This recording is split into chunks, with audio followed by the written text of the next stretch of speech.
Passage? Matron.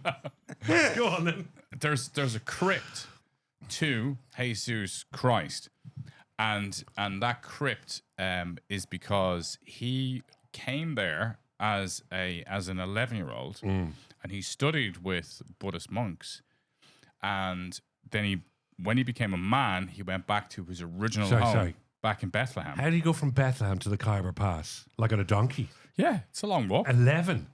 He wasn't allowed down the end of the street when he was 11. But reflect on Khyber Pass. reflect on the New Testament, which I'm sure you reflect on a lot. I reflect on every day. Thank you very much. He disappears from public office 11 or years. sight for a period of time, right? He was in boarding school.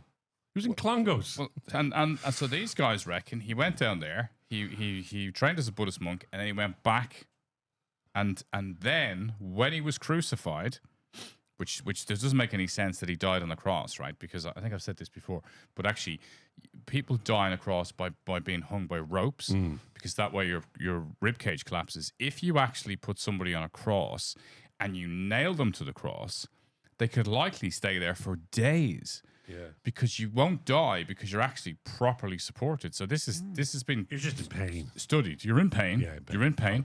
A lot of pain. But because you're impaled, you won't die. So the whole idea of crucifixion as a torture is that you hang them by ropes, and what happens is then you're asphyxiated because your rib cage collapses, right?